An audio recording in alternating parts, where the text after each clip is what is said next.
hermano Juan el domingo pasado nos habló magistralmente de la historia de la iglesia y cómo la iglesia del Señor fue empoderada por el poder del Espíritu Santo. Pero con todo y poder pasaron por dificultades de las cuales nosotros quisiéramos no tener referencia, pero esa es nuestra referencia. Así que yo quiero pedirte que leas conmigo Romanos capítulo 1, verso 1. ¿Listo? Pablo, siervo de quién?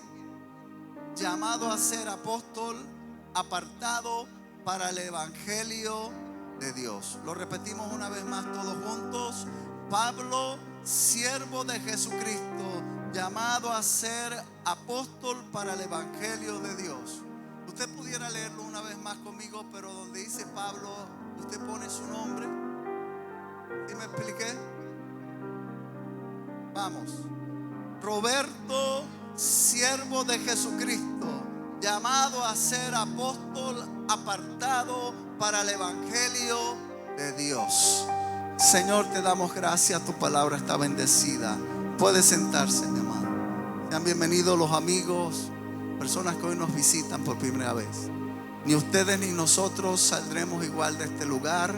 Saldremos bendecidos y ministrados por la santa y bendita palabra del Señor. Hoy quiero comenzar hablándoles de un movimiento que surgió en el siglo XVIII. Yo sé que estamos en el siglo XXI, pero este movimiento surgió hace unos cuantos siglos atrás, específicamente en el siglo XVIII. Sucedió que en este siglo fue sacudido el mundo por unos miles de misioneros que fueron enviados a lugares peligrosos a predicar la palabra del Señor. Este movimiento se llamó el movimiento de los moravos, con B pequeña. Este movimiento comenzó a través de un joven conde llamado Sincerdor. Un joven rico que dijo sí al evangelio y vendió todas sus posesiones para predicar y dedicarse a la tarea de predicar el evangelio. Dice la historia que en Moravia, esto queda al norte de Europa, este conde comenzó una reunión de oración en su casa que se le escapó de repente de las manos, y una reunión que tenía que durar apenas horas o quizás días, finalmente se convirtió en una reunión de oración que duró 100 años. 100 años de oración, 7 días a la semana, 24 horas al día, sin parar, día y noche, oración continua durante 100 años. Cuenta la historia que en una de esas reuniones de oración, dos jóvenes de apenas 20 y 22 años, llenos del Espíritu Santo, se levantaron en medio de la reunión y dijeron: hermanos, Dios nos está llamando a llevar el evangelio a la isla de Santo Tomás. Un escándalo se hizo en la reunión de oración. Gente gritaba, madres escandalizadas, porque todo el mundo conocía lo peligroso que eran estas islas. Esta isla de Santo Tomás pertenecía a la colonia de los portugueses. Este lugar era donde los portugueses traían a los esclavos negros para doblegarlos y luego venderlos a las colonias británicas, españolas e inclusive a los Estados Unidos. Esta isla estaba dominada por un terrateniente que no permitía la entrada del evangelio a ese lugar. Les preguntaron a los jóvenes cómo iban a hacer ellos para entrar a predicar el evangelio allí si no le era permitido. Era una isla sumamente peligrosa y, como les dije, el encargado de la isla no permitía la entrada del evangelio y ni menos la predicación. Ellos le preguntaron: ¿cómo van a hacer esto? Ellos dijeron: el Espíritu Santo nos ha dado la estrategia. Quizás Dios comience en esta reunión por su Espíritu Santo a darle estrategia a gente que está siendo llamadas por Dios. Ellos dijeron: nos venderemos a nosotros mismos como esclavos para llevar el mensaje de salvación a ese lugar. Yo sé que usted casi no puede entender esto porque estamos en el siglo XXI y eso de esclavo no va conmigo. Aló. Cuando les despedían, cuenta la historia que sus familiares y amigos les preguntaron: ¿por qué? ¿Por qué? ¿Por qué? Sin entender lo que Dios estaba haciendo a través de estos jóvenes. Y sabe, ellos respondieron una frase que se convirtió en el lema de los moravos. Ellos dijeron: para que el Cordero reciba la recompensa por sus sufrimientos. Les preguntaron a dos jóvenes de apenas 20 y 22 años: ¿por qué hacen eso? ¿Por qué se van a vender como esclavos? ¿Por qué? Y ellos respondieron la frase que se convirtió en el lema de ellos: para que el Cordero reciba la recompensa por sus sufrimientos. ¿Qué gobierna? Y aquí es donde yo me pregunto: ¿qué es lo que gobierna la vida de hombres y mujeres, de santos del Señor, que prefirieron hacer un lado sus propias ambiciones, sus propios sueños, y sufrir el oprobio y llevar el mensaje del evangelio? ¿Qué es lo que impulsó a esos jóvenes, con toda una vida por delante, con un futuro prometedor, abandonar el mundo conocido para comprar un billete a la esclavitud? Precisamente hoy mi tema es esclavos por amor. ¿Lo puede repetir? Esclavos por amor. ¿Qué es lo que gobierna la vida de estas personas? Yo quiero que usted abra su Biblia en Santiago capítulo 1. Vamos a leer 4 pasajes. Santiago capítulo 1. Mire lo que dice Santiago, siervo del Señor, de Dios y del Señor Jesucristo, a las 12 tribus que están en la dispersión. Salud. Segunda de Pedro capítulo 1 verso 1. Simón Pedro, siervo y apóstol de Jesucristo, a los que habéis alcanzado por la justicia de nuestro Dios y Salvador Jesucristo una fe igualmente preciosa que la nuestra. Judas capítulo 1 verso 1. Judas, siervo de Jesucristo y hermano de Jacobo, a los llamados santificados en Dios y Padre y guardaos en Jesucristo.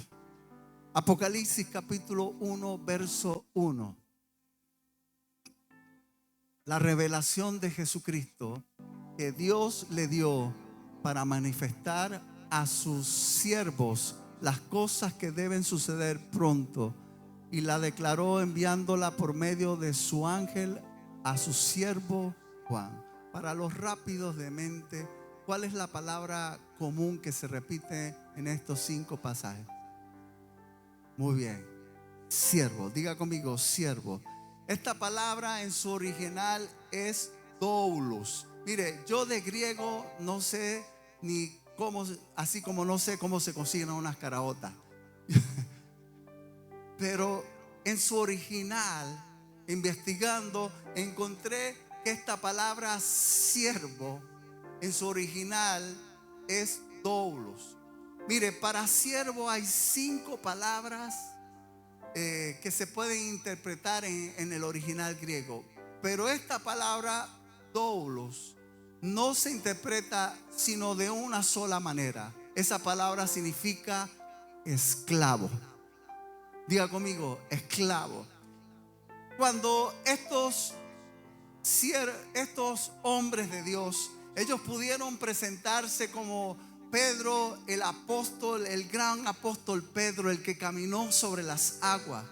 Cuando Santiago se presenta, él pudo sacar una tarjeta de presentación y decir: yo soy uno de los que caminó con Jesús. Cuando Judas, el que sucede en el ministerio, Judas se presenta como siervo, como esclavo. Cuando el apóstol Pablo mismo, que leímos en el pasaje inicial, se presenta a sí mismo como un esclavo. Aló. Mire, cuando Roma estaba dominando y ya estaban los César, que ya ellos creían y se hacían pasar por dioses, en Roma ellos imponían un saludo, y en todo el dominio de ellos hay una palabra que ellos usaban que se lee así: Kyrios. Entonces, cuando ellos se saludaban unos a otros, ellos tenían que decir: César es mi Kyrios. Y el otro tenía que responder: César también es mi Kyrios. Y esa palabra significa Señor. Señor. Entonces llega el evangelio del Señor a Roma, y los cristianos estaban siendo perseguidos. Y entre los romanos, ellos sabían que cuando le preguntaban a un cristiano: César es tu Kyrios, ellos no respondían: César no es mi Kyrios, mi Kyrios es Jesucristo. Y eso comprometía su vida al punto que podían ser llevados a los coliseos y muertos ahí. Mire, hay una diferencia entre la palabra siervo y entre la palabra esclavo. Un siervo se contrata. Un siervo es aquel que llega a un acuerdo y recibe un contrato. Pero un esclavo no se contrata, un esclavo se posee. ¿Aló? Un esclavo no se le hace un contrato, a un esclavo se le posee. ¿Aló? Mire, era comprometedor para los cristianos del primer siglo, imperando Roma, que ellos dijeran que su Kyrios era César, porque ellos sabían que su Kyrios, que su Señor era Jesucristo, el que había muerto pero está resucitado.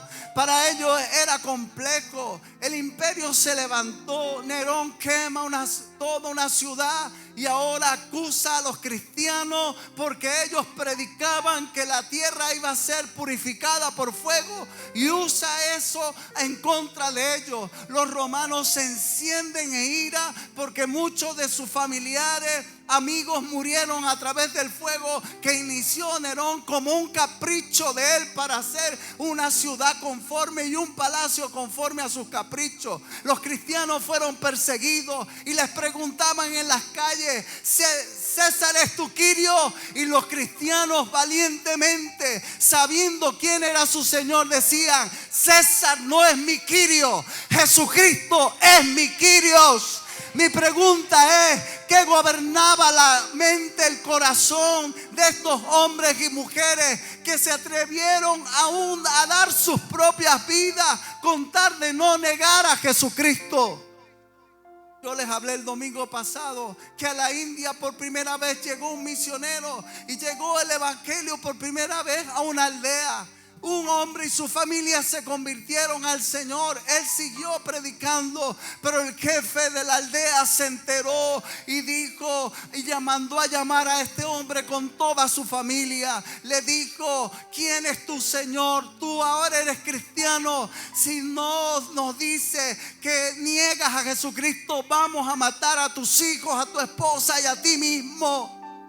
Y él solo respondió en medio de la amenaza. Y ahí es mi pregunta: ¿qué es lo que gobierna la vida de hombres y mujeres que han decidido hasta dar su propia vida? Él solo respondió: he decidido seguir a Cristo. No vuelvo atrás, no vuelvo atrás. Dice la historia que el jefe de la aldea mandó a matar a sus hijos frente a él, y le volvieron a preguntar: si no niegas a Jesucristo, vamos a matar a tu esposa. Y él respondió: he decidido seguir a Cristo. Cristo. No vuelvo atrás, no vuelvo atrás. La historia cuenta que asesinaron a su mujer y por último le preguntaron: así como hemos asesinado a tu mujer y a tus hijos, lo vamos a hacer contigo si no niegas a Jesucristo. ¿Qué dice? He decidido seguir a Cristo. No vuelvo atrás, no vuelvo atrás.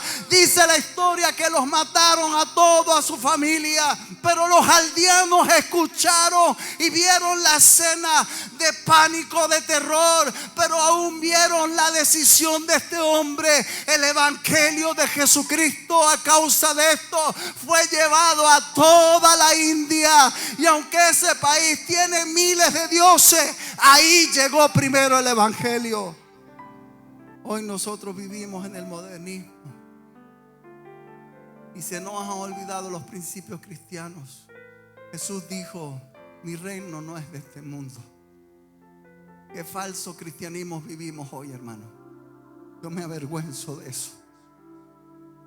Yo me avergüenzo de la comodidad que tenemos muchos de nosotros. He preguntado a algunos cristianos: ¿por qué no entras a la sala de oración? ¿Por qué me distraigo mientras escucho a otros orar? Qué paupérrimo cristianismo vivimos. ¿Cómo vas a decir que te distraes escuchando a otros clamar al Señor? ¿Cómo nos cuesta entender que somos esclavos de Jesucristo? Pero para que usted entienda esta historia, yo no vine a mover sus emociones.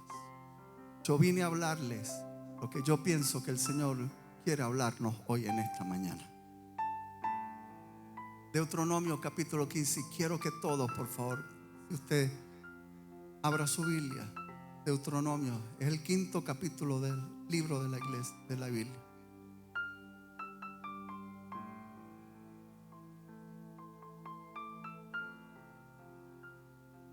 Deuteronomio capítulo 15. Diga conmigo: esclavos por amor. Y aquí es donde espero y está el mensaje central de lo que yo pienso el Señor me dijo que te dijera hoy. Deuteronomio capítulo 15, versos 12 al 18.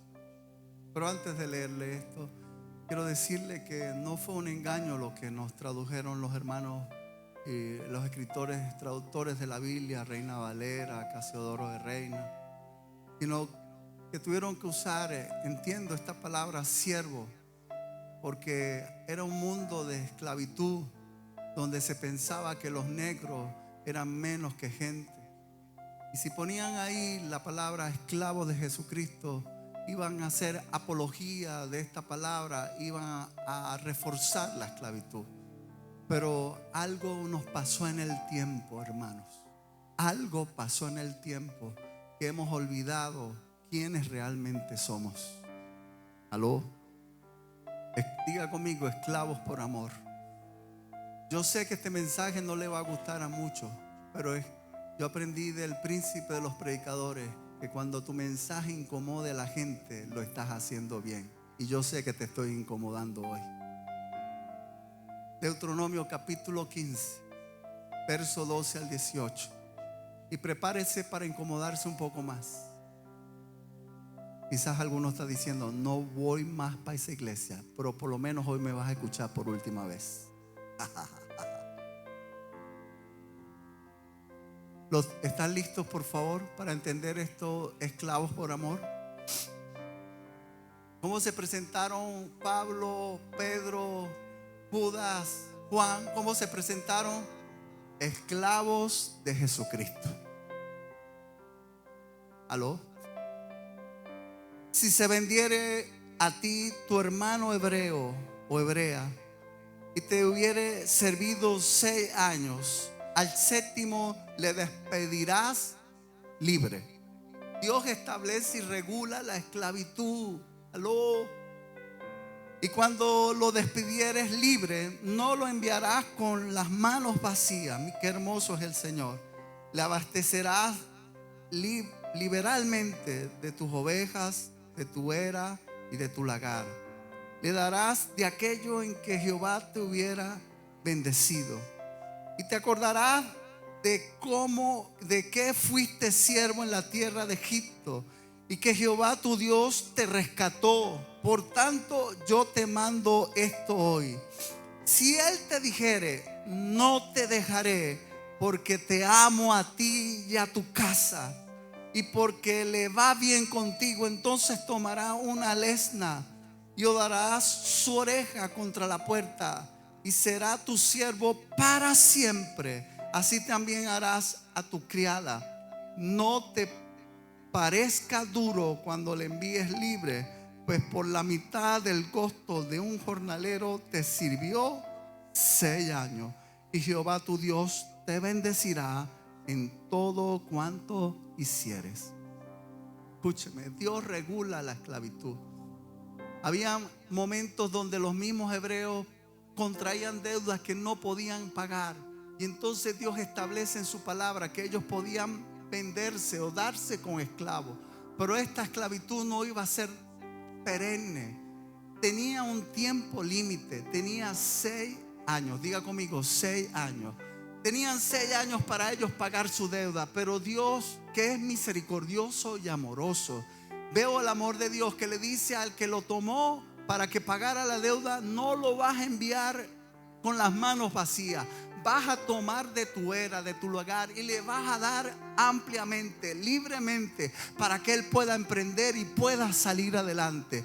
Pero existía una cláusula: si aquel hombre o mujer, después de los 6 años, decía que no quería dejarlo, decía: no te dejaré, porque te amo a ti y a tu casa, porque me va bien contigo. Esto es tremendo. Entonces aquel hombre tenía que tomar a esta persona, lo llevaba a la puerta, le abría un hueco, un orificio en su oreja, y ahora este iba a ser un esclavo, pero no cualquier esclavo. Era un esclavo por amor. Él decía: no te dejaré, porque te amo a ti y a tu casa. Prefiero ser un pequeño esclavo en tu casa que el de dueño de mi propia vida. Aló. Dios me va bien contigo, no te voy a dejar.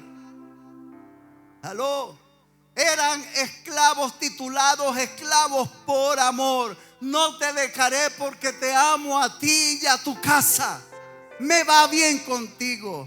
Los esclavos por amor renunciaban a su derecho. Eran 6 años, ellos podían ir libres, pero ellos renunciaban voluntariamente a sus derechos por amor. Alábalo si puede. Probablemente digo esto: si estás hoy aquí, es porque has hecho a Jesús como tu Salvador. Amén. Pero eso no significa, mi amado, mi amada, necesariamente que hayas hecho a Jesús el Señor de tu vida. Voy a terreno apache. Porque para ser Jesús el Salvador de tu vida, solo tuviste que haberle entregado tus pecados, renunciar a ellos y confesar su nombre. Pero para ser a Jesús Señor de nuestras vidas, tenemos que entregarle todos nuestros derechos. Qué gozo es tan grande entregarle a Jesús nuestros pecados. Pero cómo duele, mis amados, entregarle a Jesús nuestros derechos. ¿Sabe por qué no hay tantos esclavos por amor en la iglesia de hoy día? Porque somos expertos defensores de nuestros derechos.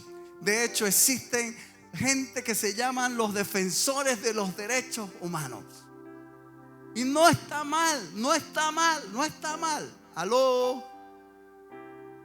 Entonces somos expertos en decir: tengo derecho a elegir, tengo derecho a tener mi tiempo libre, tengo derecho a administrar mis recursos, tengo derecho a que el pastor no me llame la atención, tengo derecho a que ese pastor no esté predicando esas cosas.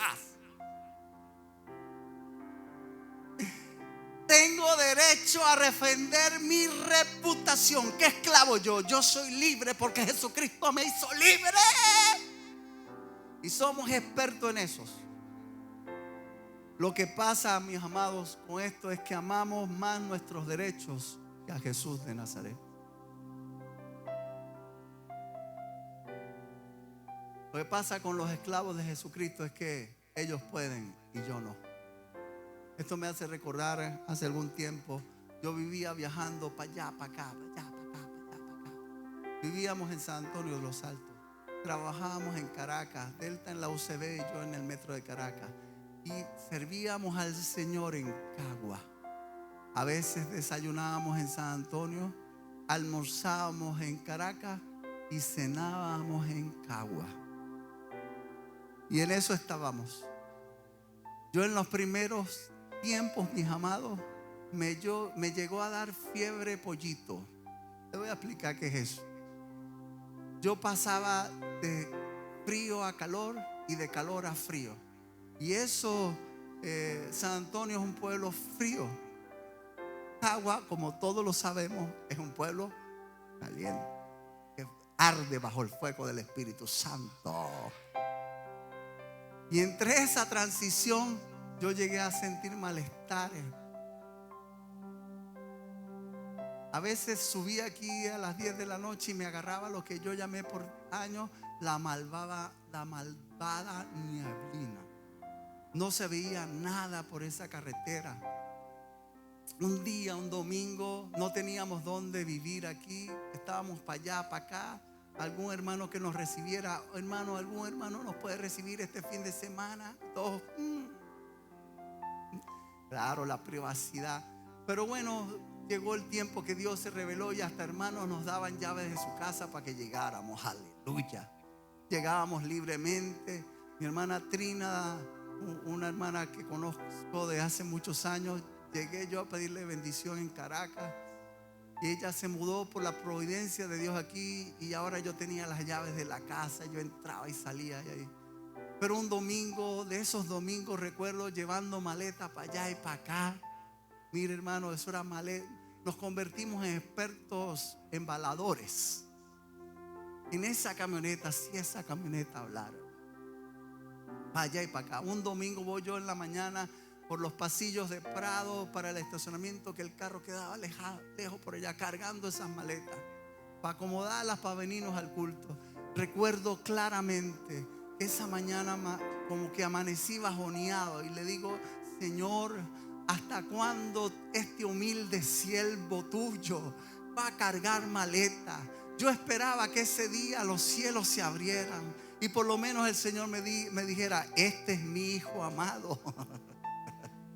Yo esperaba ese día, estaba como deprimido porque era tanta la cargadera de maletas para allá, para acá. No teníamos casa, se veía como imposible eso. Y bueno, viajábamos para allá, para acá. Y yo esa mañana amanecí así como diciéndole al Señor: Señor, ¿qué es que tú no estás viendo que este humilde siervo tuyo? Porque le dije no siervo, sino le dije siervo. Este humilde siervo tuyo, ¿hasta cuándo va a cargar maleta con sacos para arriba y para abajo con ese maletero? Mi muchacho, mi esposa y yo, ¿hasta cuándo? Y yo de verdad, hermano, esa mañana esperaba que por lo menos un rayo de luz me atravesara y me diera fuerza al Señor. Y sí escuché la voz del Señor diciéndome: usted va a cargar maleta hasta que yo diga. Qué consuelo me dio el Señor ese día. Ese día el Señor me recordó: usted es esclavo por amor mío. Recuérdese. Mis amigos, mis amados, iban a hacer cosas, iban en sus tiempos libres. Y recuerdo el Señor decirme: ellos pueden, pero tú no, porque tú eres mi esclavo.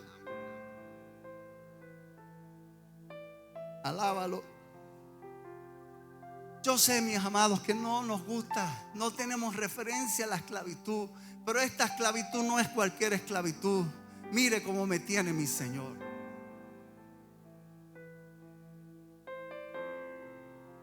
Mis amados, no estoy hablando de lo físico, sino que Él nos ha sostenido. Pero no somos expertos en reclamar mis derechos. Es que mi familia tiene derecho a que yo esté con ellos y ellos conmigo. Eso está predicando la palabra, eso está yendo por allí, mucho menos entregando la vida. Tú estás loco. Mi amado, si tú no estás viviendo el verdadero evangelio. Pablo cuenta la historia de Pedro. Pedro, cuando fue martirizado, lo clavaron en una cruz. El apóstol Pedro, el hombre que caminó sobre las aguas, el hombre que dijo al cojo de la entrada del templo: no tenemos oro ni plata, pero lo que tenemos te damos. Levántate en el nombre de Jesús de Nazaret. El hombre que Jesús dijo: sobre esta roca edificaré mi iglesia y las puertas del Hades no prevalecerán contra la iglesia. ¿Qué es lo que gobernaba la vida del apóstol Pedro? Que cuando lo fueron a crucificar, cuenta la historia que él dijo: hey, yo no soy digno de morir como mi Señor. Y pidió que lo pusieran boca para abajo. ¿Qué es lo que gobierna la vida de un santo, de una santa del Señor? Que en medio de la aflicción es capaz de secarse la lágrima y decir: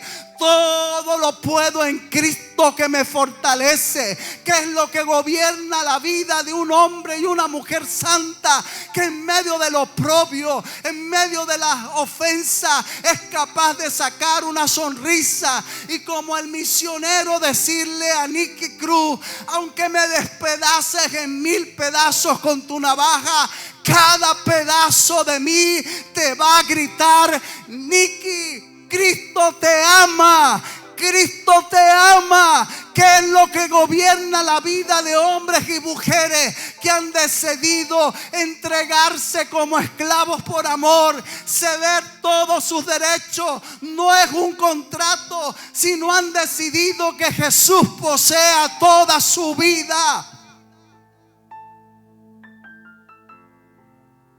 Y con esto termino. Lucas 17. Y por favor, si me va a juzgar a mí, juzgue a mi Señor también. Entonces,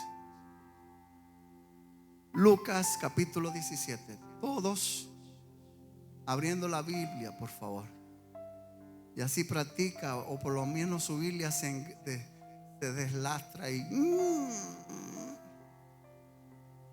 Lucas capítulo 17. ¿Lo tiene? Vamos a leer del verso 7. ¿Quién de vosotros, teniendo un siervo que ara o apacienta ganado, al volver él del campo, luego le dice: pasa, siéntate a la mesa? No le dice más bien: prepárame la cena, cíñete y sírveme hasta que haya comido y bebido, y después de esto come y bebe tú. ¿Acaso da gracias al siervo por que hizo lo que se le había mandado? Pienso que no.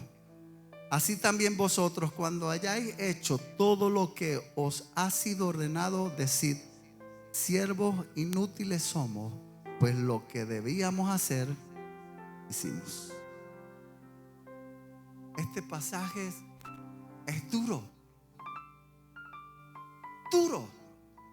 Llega el Señor a su casa. Pudiera decirle a su siervo que ha trabajado todo el día: ven, anda, come, descansa, estás muy cansadito. Dice: pienso que no. Le dice: ponme comida porque tengo hambre. Come él primero, y luego que él haya comido, el siervo podía sentarse a comer. ¿Sabe? Los que están peleando por sus derechos, usted nunca va a poder entender esto. Pero Jesús habló y dijo estas palabras: pienso que no, sino que primero el siervo, con toda y la faena del día, dice la Biblia que el amo le decía: ciñete.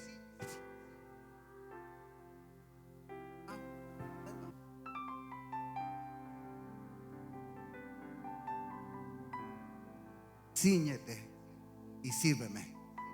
Pero en mi momento de relax, cíñete y sírveme.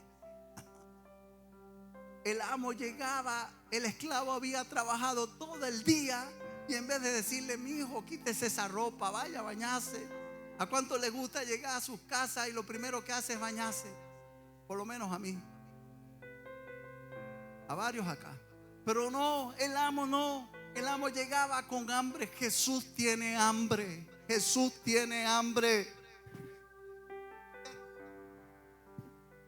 Cíñete, apriétate los pantalones, ponte de nuevo la ropa de siervo de trabajo y sírveme. Aló, aló. Hay algunos aquí que han soltado el cinto de servicio. Jesús tiene hambre de justicia. Jesús tiene hambre de hacer el bien. Jesús tiene hambre de hacer lo bueno. Jesús tiene hambre de ir a predicar la palabra y de predicar en las buenas nuevas de salvación. Hay gente que ha dejado de servirle con llamados de siervos, pero hoy el Señor nuevamente, por amor, porque Él sabe que tú eres un esclavo por amor, te dice nuevamente: cíñete, apriétate. Sé que no es fácil, has trabajado todo el día, has luchado, pero es necesario que te ciñas, te levantes y sirvas, porque te tengo que recordarte que otros pueden, pero tú no. Tú eres mi esclavo por amor. ¿Y para qué hacemos esto? Para que el Cordero reciba toda la recompensa por su sufrimiento, para que el Cordero de Dios que quita el pecado del mundo reciba la recompensa por todo su sufrimiento. Por favor, póngase de pie, por favor. Un siervo se contrata, un esclavo se posee. Les voy a decir yo, como esclavo de Jesucristo y siervo de que mi Señor siempre paga bien. Y yo prefiero ser un esclavo pequeño en la casa de Él que tener los riesgos de tomar mi vida en mis propias manos. Hay gente que quiere que Dios sueñe sus sueños, pero ellos no sueñan los sueños de Dios. El mismo apóstol en Romanos capítulo 1, por favor, verso 7, me lo pone en pantalla. Y quiero pedirles que todos leamos este pasaje, este verso, Romanos 1:7. A todos los que estáis en Venezuela, amados de Dios, llamados a ¿qué? A ser santos. Gracia y paz a vosotros de nuestro Padre y del Señor Jesucristo. Ya te dije, si estás aquí, probablemente tú has hecho a Jesús tu Salvador, entregándole todos tus pecados, pero no necesariamente has hecho a Jesús tu Señor, porque hacer Jesús nuestro Señor, no solamente nuestro Salvador, sino nuestro Señor, le estamos cediendo todos nuestros derechos, y lo que Él dice nosotros hacemos. Esto me hace acordar hace algunos años atrás, en la iglesia donde yo vengo, un hermano albañil había perdido su vida, llegado a Cristo, según él, muy tarde. Había perdido su vida, su economía, su matrimonio, su familia, en vicios, mujeres. Pero ahora él había llegado a Cristo Jesús. Y este hombre, al llegar a Cristo Jesús, ya tenía algunos cuantos años en el Señor, pero él amaba a Jesús con locura. Recuerdo ese ejemplo tan claro en mi mente, siendo yo un jovencito en la iglesia. Estaba como ayudándolo a él. Él estaba reparando algunas cosas en la iglesia. Él es un albañil excelente, buen trabajador. Pero veo esta escena, de repente el hermano suelta todo. Estábamos levantando una pared y él la dejó ni siquiera media, la dejó ahí.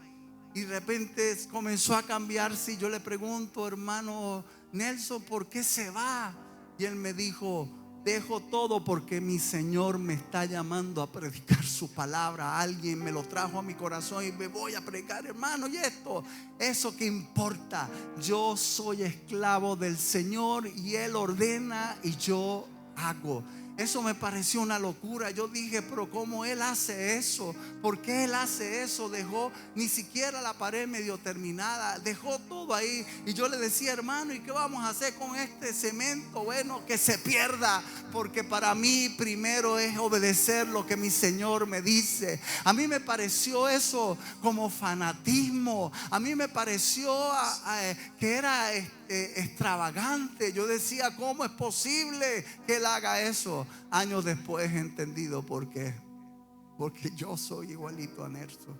Hoy en día mucha gente critica a los cristianos diciéndonos, ustedes los que son unos fanáticos, domingo tras domingo metidos ahí dándose golpes de pecho y predicando la palabra y llevando comida a gente que ni les agradece. Ustedes los que son unos locos fanáticos. Pero no es fanático aquel que se compra la camisa de su equipo y ahora que va a empezar la temporada de béisbol, seguro que los de los Tiburones de La Guaira van a comenzar a sacar sus franelas oxidadas.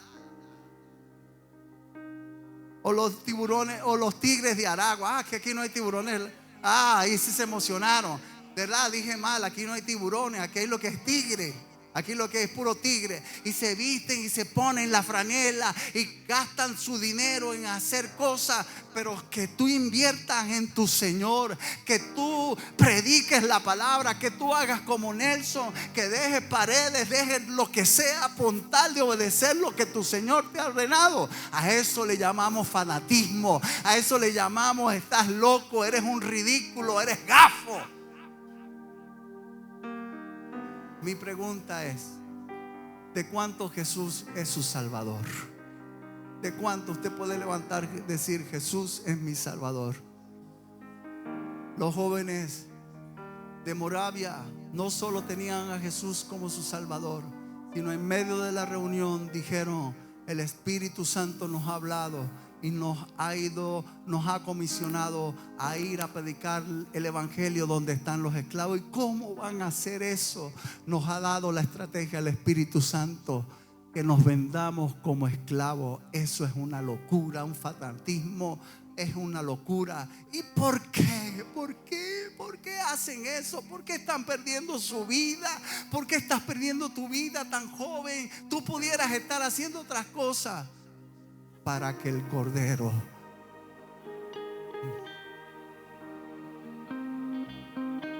reciba la recompensa por todo su sufrimiento.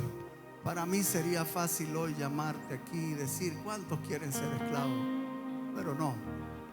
Y esta palabra vino de parte de Dios y tú la has recibido por parte de Dios. Mañana comenzarás a ser diferente. Comenzarás a caminar en el evangelio diferente. Oh, gloria a Dios. Yo veo por el Espíritu Santo que gente va a ser tomada por el Espíritu Santo. Cantábamos y ese poder y esa unción está sobre mí. Va a venir la unción del Espíritu Santo. Y como a estos jóvenes de Moravia, al norte de Europa, el Espíritu Santo los comisionó. El Espíritu Santo va a comenzar a comisionar a gente aquí a llevar el evangelio, cueste lo que cueste y pase lo que pase, a entregar su vida como servicio de olor fragante al Señor. No importa lo que los demás digan, no importa lo que la sociedad diga. Kyrios es Jesucristo, mi Señor es Jesucristo. Y el fuego llegó y me consumió. No soy el mismo, no soy el mismo, yo no soy el mismo. El fuego llegó y me consumió. No soy el mismo, no soy el mismo, no soy